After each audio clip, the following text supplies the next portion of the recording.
ಮೇ ತಿಂಗಳಲ್ಲಿ ಹುಟ್ಟಿರೋ ವ್ಯಕ್ತಿಗಳ ಸ್ವಭಾವ ಯಾವ ರೀತಿ ಇರುತ್ತೆ, ಅವರು ಯಾವ ಕೆಲಸ ಮಾಡಿದ್ರೆ ಅದೃಷ್ಟ ಸಿಗುತ್ತೆ, ಹಾಗೆ ಅವರ ಲಕ್ಕಿ ಬಣ್ಣ ಹಾಗೂ ಕಲರ್ ಯಾವುದು ಅಂತ ಹೇಳಿ ತಿಳಿಸ್ಕೊಡ್ತಾ ಇದ್ದೇನೆ. ಈ ರೀಲ್ ಕಳೆದು ಹೋಗೋದಕ್ಕಿಂತ ಮುಂಚೆ ಸೇವ್ ಮಾಡ್ಕೊಳ್ಳಿ, ಹಾಗೆ ನಮ್ಮ ಪೇಜ್ನ ಫಾಲೋ ಮಾಡ್ಕೊಳ್ಳಿ.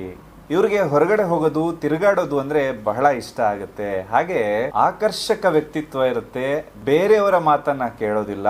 ಅದನ್ನ ಬೇರೆಯವರು ದುರಹಂಕಾರ ಅಂತ ಅನ್ಕೋಬಹುದು, ಆದ್ರೆ ಅದು ಸೆಲ್ಫ್ ರೆಸ್ಪೆಕ್ಟ್. ಕೆಲವೊಬ್ಬರಿಗೆ ಆಡಂಬರದ ಜೀವನ ಇಷ್ಟ ಆಗುತ್ತೆ, ಇನ್ನು ಕೆಲವರು ಸಾಮಾನ್ಯ ವ್ಯಕ್ತಿ ತರ ಜೀವನವನ್ನು ಮಾಡೋದಕ್ಕೆ ಇಷ್ಟಪಡ್ತಾರೆ. ಯಾರಾದ್ರೂ ಮೋಸ ಮಾಡಿದ್ರೆ ಯಾವುದೇ ಕಾರಣಕ್ಕೂ ಆ ವ್ಯಕ್ತಿನ ಕ್ಷಮಿಸೋದಿಲ್ಲ.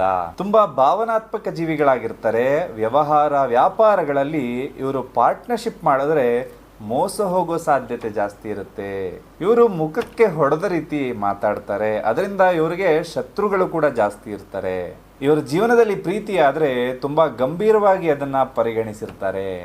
ಮೇ ತಿಂಗಳಲ್ಲಿ ಹುಟ್ಟಿರೋರಿಗೆ ಕನ್ಸ್ಟ್ರಕ್ಷನ್ ಫೀಲ್ಡ್ ತುಂಬಾ ಚೆನ್ನಾಗಿ ಆಗ್ಬರುತ್ತೆ, ರಿಯಲ್ ಎಸ್ಟೇಟ್ ತುಂಬಾ ಚೆನ್ನಾಗಿ ಆಗ್ಬರುತ್ತೆ, ಹಾಗೆ ಸಣ್ಣ ಪುಟ್ಟ ವ್ಯಾಪಾರವನ್ನ ಸ್ವಂತವಾಗಿ ಮಾಡಿದ್ರು ಕೂಡ ಸಕ್ಸಸ್ ಆಗ್ತಾರೆ. ಇವರ ಅದೃಷ್ಟದ ಸಂಖ್ಯೆ 5, 1 ಮತ್ತು 9. ಅದೃಷ್ಟದ ಬಣ್ಣ ಕೆಂಪು ಬಣ್ಣ. ನಿಮ್ಮ ಜೀವನದಲ್ಲಿ ಸಮಸ್ಯೆಗಳು ಬಂದಾಗ ಸುಬ್ರಹ್ಮಣ್ಯ ಸ್ವಾಮಿ ದೇವರ ಆರಾಧನೆಯನ್ನ ಮಾಡಿ, ಖಂಡಿತವಾಗ್ಲೂ ಕೂಡ ನಿಮ್ಮ ಸಮಸ್ಯೆಗಳು ಪರಿಹಾರ ಆಗುತ್ತೆ.